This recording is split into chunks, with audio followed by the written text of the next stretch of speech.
Good evening and welcome to council. Monday, July 22nd, 2019. Call the meeting to order, 7 p.m. As always, we ask you to shut off your electronic devices, put them on vibrate. And safety share. Who went to do it tonight? How about Mr. Valance? So, power mower safety. A power lawnmower can be dangerous and cause serious injuries. A rotary mower blade whirls at 2,000 or 4,000 revolutions per minute, or at 100 to 200 miles per hour. For safety reasons, it's important to know to quickly disengage the clutch and stop the engine. To operate a power lawnmower, follow these tips. Begin by reading the operator's manual, wear protective clothes fitting, PPE, essentially. Take self-propeller mowers out of gear before starting. Keep both feet to footrest of a riding mower. Keep all guards and safety shields in place. Store gasoline in a approved, properly labeled container. Turn off the motor before dismounting or removing a foreign object. Never use an electric mower on wet grass. No extra riders on self-propelled mowers. Be aware of moving hazards. A mower can tip over easily. Never leave a running mower unattended. And foreign objects can fly from the mower, so make sure the mowing area is clear of people and animals. Thank you. Okay, so I have a motion here that council hereby accepts the agenda for Monday, July 22nd, 2019, regular meeting of council as circular amended. Moved by Councillor Tabushi, second by Councillor Jingra.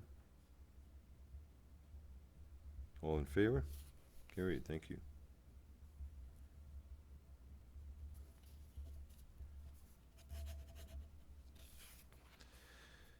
Any disclosure of interest this evening? Hearing none. I do have the minutes. Council hereby adopts the minutes of the regular meeting of council that was held on Monday, June 24, 2019. The closed meeting of council was held on Monday, June 24, 2019, as the special meeting of council also held on Wednesday, July 3rd, 2019, as circulated or amended. Moved by Councillor Valance, second by Councillor Jingra. Any questions, errors, omissions of those minutes? Hearing none. Call a question. All in favor? Carried. Thank you.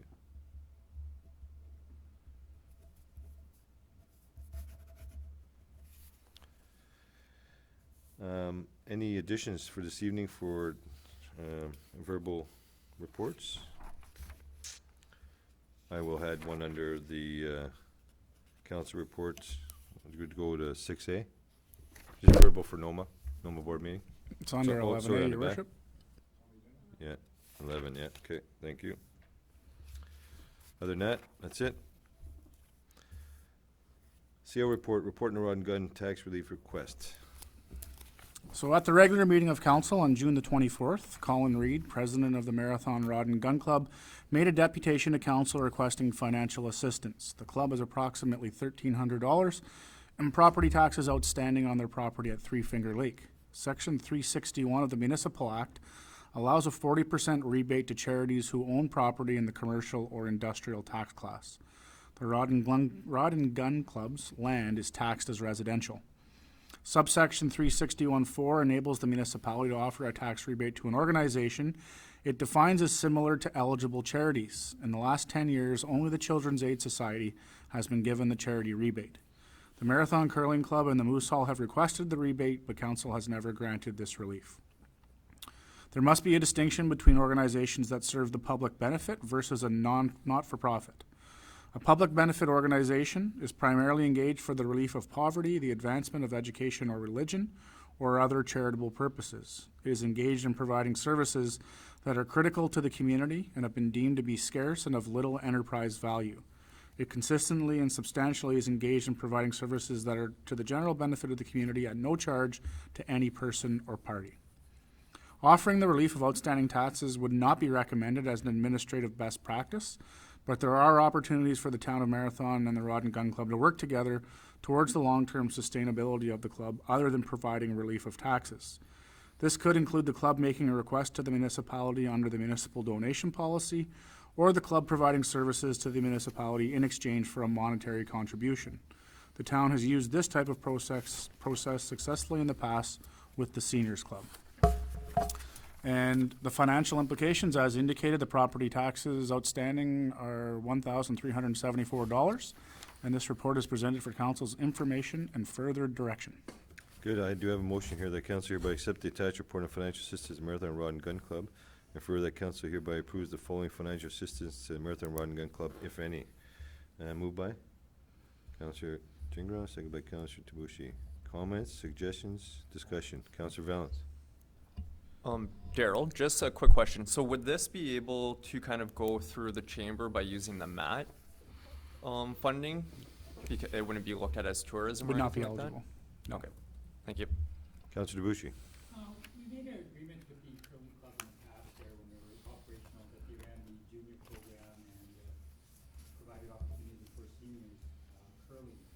And I see by one of the letters from the Rod and Gun Club that they want to get back into the kids fish derby and the free fishing weekends, and also they're opening up the club for public usage. Can we ask administration to enter into some kind of negotiations and see if there's value to what the services they provide that we can offset as opposed to providing tax relief? Yeah, certainly administration would not recommend the writing off of any taxes. It sets a bad precedent to follow, but certainly we recognize the value that a local club, renewed such as the Rod and Gun Club, can provide in terms of programming. So, what I would recommend to council is that we enter into those discussions and see what type of programming we can come up with to serve, certain sections of our community, mainly the youth. And in exchange for that, there's a monetary value that could then be applied against the tax account, as opposed to council just choosing to write the taxes off as a bad debt.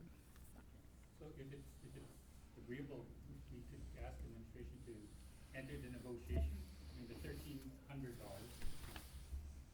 insurmountable, but that could go a long way to providing that, or reestablishing that kids fish derby. I don't know, you guys are young enough, you probably participated. My kids themselves, every week or year we attended that, and it was a great turnout. And so I think if we can ask administration to enter negotiations and come back with a reasonable solution to their dilemma, because I'd like to see them start up again. I'd like to see that portion become active again in our community. So what I might suggest, Your Worship, just based on Councillor Tabushi's suggestion, is rather than bring this item back to council, unless council wants to see it again, it's only $1,300 just to authorize the CAO to enter into that arrangement if we reach something that's negotiable. Anybody else comments?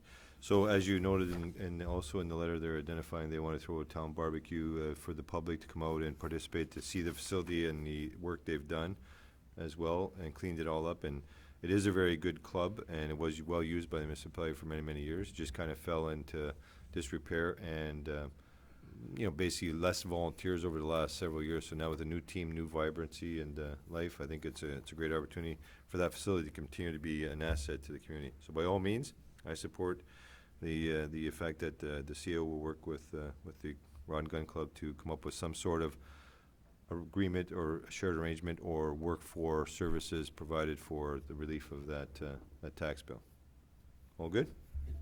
So CO to work with.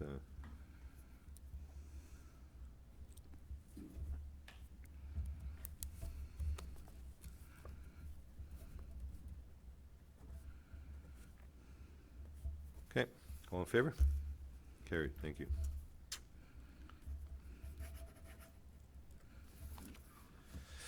Okay, I got a motion for check runs for the amounts of $865,556.26 and payroll in the amount of $201,118.34. Moved by Councillor Zingra, second by Councillor Valance.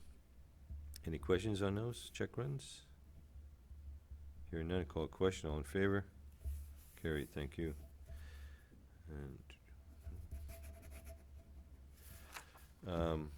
And I attended the NOMA board last week to discuss our upcoming AMO conference.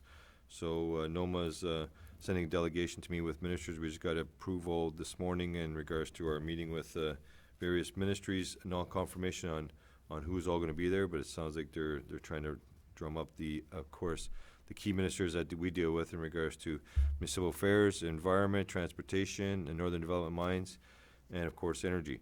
So we're hoping to see all those ministers at the AMO conference with NOMA board and to discuss the concerns of Northwestern Ontario.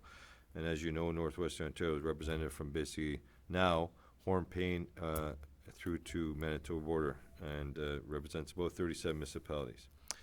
Talked a bit about the 3 different leagues and their issues going forward. They've all had various meetings since the new year, and some are struggling to have those attended with their memberships. We are as well with the Thunder Bay District Municipal League, so we'll be discussing that. Our last meeting was in June, and our next meeting for the Thunder Bay District League out of that will come for the preparation of the fall conference in September. We discussed some issues on Northern Policy Institute, energy, endangered species. As you know, we went through a process and we're working with the government. We have a meeting set up for the caribou migration and the caribou, basically species at risk of the caribou and the northern coastal corridor, which affects all of us along the Lake Superior. Social housing and poverty, non-urgent transfer of patients, still an issue that's ongoing and can't figure out that model to get it right for the movement of people to and from hospitals in the north to the regional hospitals, as we know, in the bigger centers like Kenora and Thunder Bay.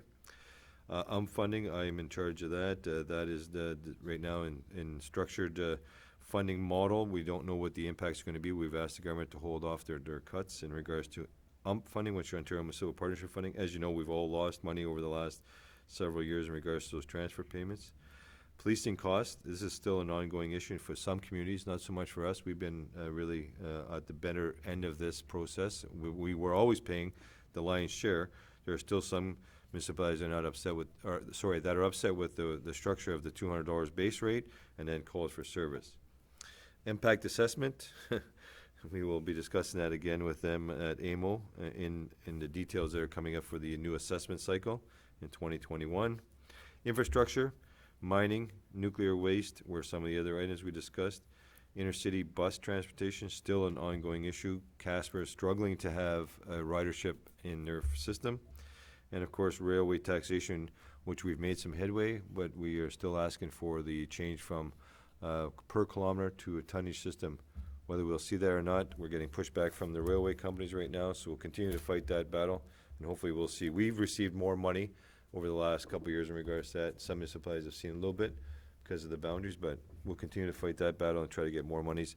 It's a simple argument with the government. If we're able to tax a little bit more, that's less pressure on our municipalities that have those dollars come from CP. So that was about it, and our next meeting will be at AMO in August 2019 in Ottawa. So with that being said, we have an in-camera meeting to discuss labor relations and employee negotiations right after this public meeting. And there is anything else on this agenda? Hearing none, well, we will adjourn at the hour of 7:14 p.m. Moved by Councillor Gingras, second by Councillor Valens. Thank you very much, and have a lovely evening. Go for a walk. It's a great night out there. Thanks. Good night. Thanks, Becky.